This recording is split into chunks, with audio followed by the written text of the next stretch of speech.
Garage Geek 3-in-1.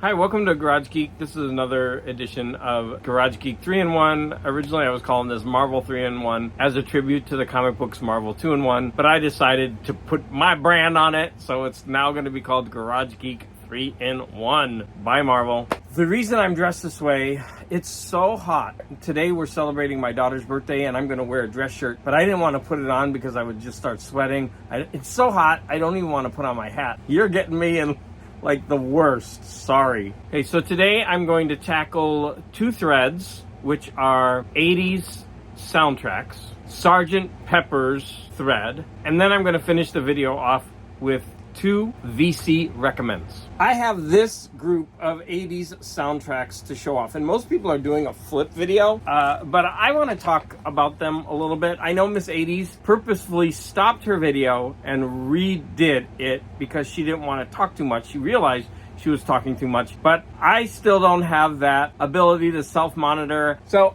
I'm not bringing all my 80s soundtracks. Many of them, my husband has, because he has an 80s collection, and he likes more of the flashy stuff, you know, like Footloose and popular 80s movies. So I'm going to be showing some that I really like, and I'm also going to be showing 80s musicals. I don't care. I love musicals, and I put them in with my soundtrack collection, and so you get them both. I know Ben Rankins is going to be like, you're breaking the rules again, Garage Geek. I'm going to show this. This is a beautiful album.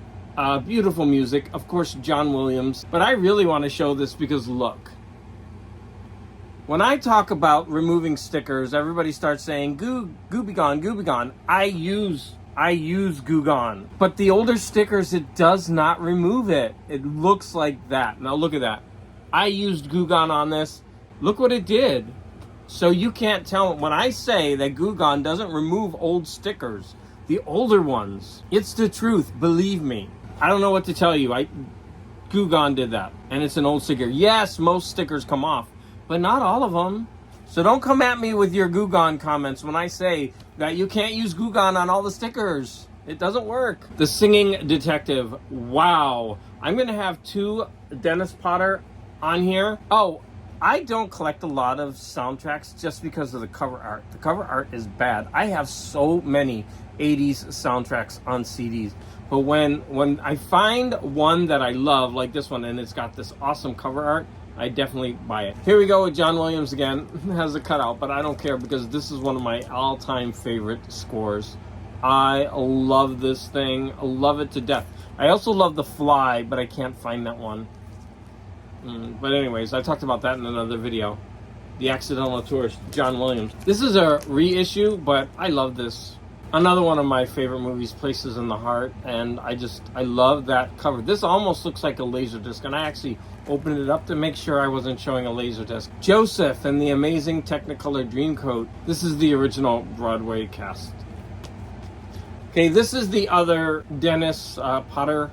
No, this one is not a BBC show. This was actually a movie. This is the one reason why I didn't want to do this flipping through like most people did. And that's because when you open this album up, you get multiple... I forget what these are called, but look at that. You get 3 for the price of 1 there. There's the back. What an amazing soundtrack. Now, this one I picked up just because I loved the movie. I loved the music, but what a horrible cover. So I think it's supposed to be phallic, right? It's supposed to be... I mean, look at it. But it's an awful cover. Come on. We're your dream girls. Ooh. So this one has, of course, the amazing song by Jennifer Holliday. And I am telling you, I'm not going. Okay, love Linda Ronstadt. You're going to get a dose of her in a little bit. Here's another musical. Raul Julia is in this one, who is, of course, a film star. And that is 9. Based on the movie 8½, the Italian movie. But this one adds an extra ½ an inch. And you know what that's referring to. Here we have Evita. Don't Cry for Me. This is the one starring Patti LuPone, Mandy Patinkin. Oh my gosh, one of the best movies. The acting in this movie is heartbreaking, and it's based on a true story. Wow. If you haven't seen Frances, it's a rough ride though, but this movie shows you why she was the greatest actress of her generation. I mean, she's still acting, she's still amazing, but what a performance. This one really shouldn't be in there. I like the cover to this, White Knights, but I do have to remove the sticker. Yeah, Miss 80s also showed this one. I recently talked about chess and got in it with Ben Rankins. This is amazing. And finally, I'm going to end my tour through the 80s with The Muppet Movie. What a beautiful record. Rainbow Connection, The Lovers, The Dreamers, and me.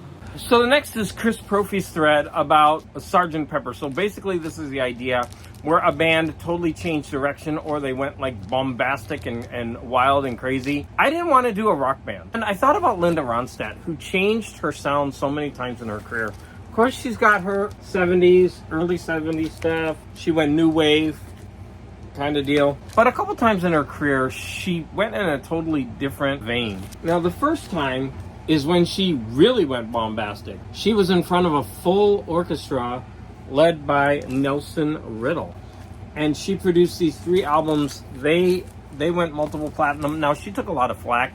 They were making fun of her. I even remember a skit on Saturday Night Live where they were making fun of her. Man, she blows it out of the water, and she's amazing on these albums. This really showcases her voice. Now, after this, she would go into another direction where she went with her Mexican heritage, and she would join mariachi. She did Canciones de Mi Padre, and I have that album too. I don't know where it is, which is shocking. I need to find that album. So she did it twice. Because if you've ever heard mariachi, their sound is loud and in your face. I know metal people talk about that all the time, but mariachi really can be bombastic, you know, and even the costumes, they just, like, it's a feast for the eyes. And so she did it twice in her career. So once when she went with a full orchestra with that huge lush sound, and then again when she did her Mexican heritage albums.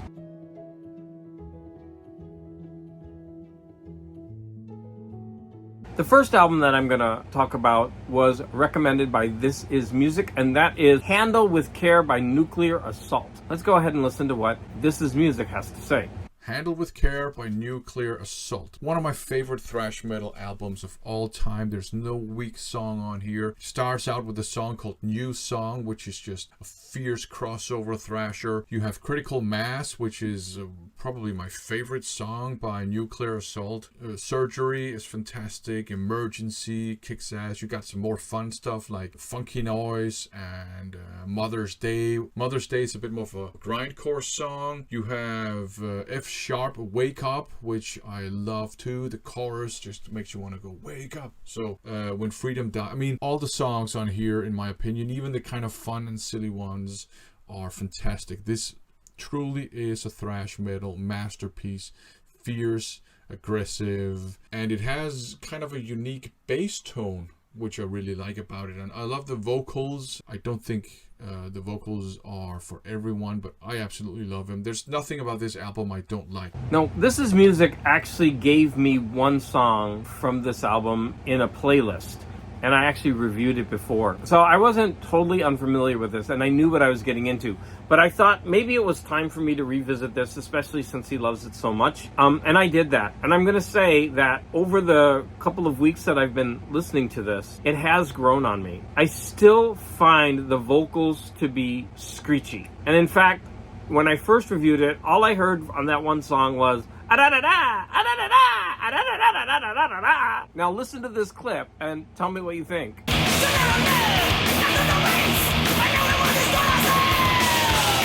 But I'm also going to say that I could be very, very impressed with the vocal. Okay, so now let's listen to what the vocalist does in this clip.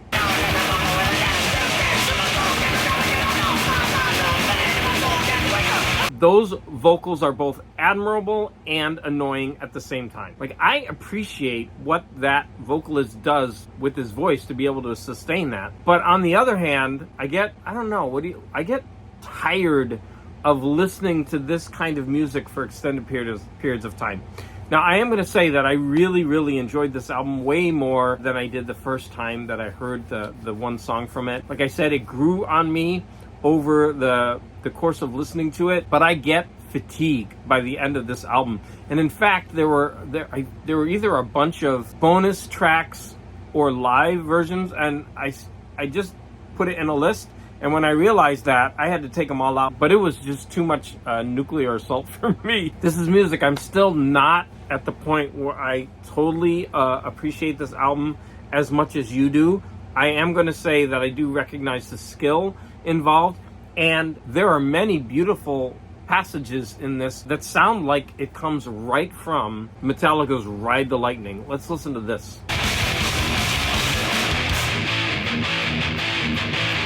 So there's a lot of really good things to say about this album. Like I said, I get fatigue. My tolerance grew. I think that if I were to keep listening to this album for a few more weeks, I would probably like it from beginning to end. The next album I'm going to review is the Cramps, A Date with Elvis, which was recommended to me by Vinyl Richie. Now, he didn't recommend it in a video. He actually recommended it in the comments, so I don't have a video to play for you. But when VC Royalty asks you to do something, you better do it.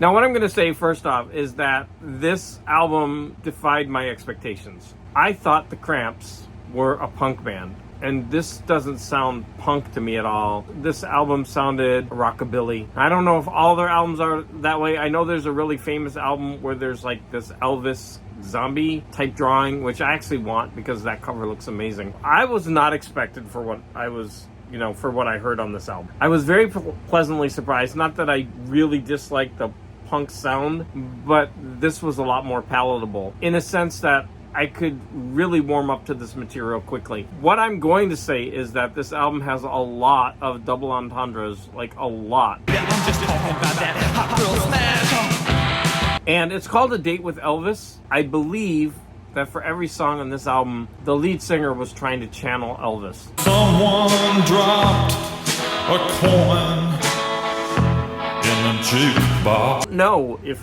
the singer does this on every album, but he certainly did it with this, and it's in the title, A Date with Elvis. This album also has a really cool cover. So in this album, you're going to get a lot of double entendres, which I already said. You're going to have a lot of songs that sound like or channel Elvis and the music from the 50s. Oh, how far, baby?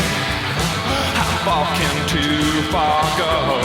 You're going to have a really good time. There is a song that every time I hear it, I just start laughing. So they will take a double entendre and they will just run with it. Like they created this whole song out of the phrase "kiss my ass." So they make kiss my ass into kiss my ass, and it's a real place that they like to visit, travel to, and go to for vacation.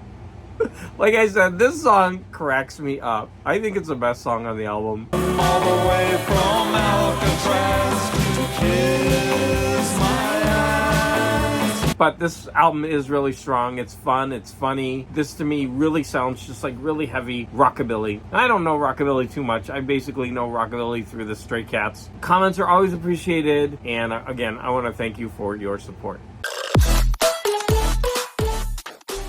I close my eyes, draw back the curtain to see for certain what I thought I knew. Do I have a career in music? Should I stop teaching and go to Broadway?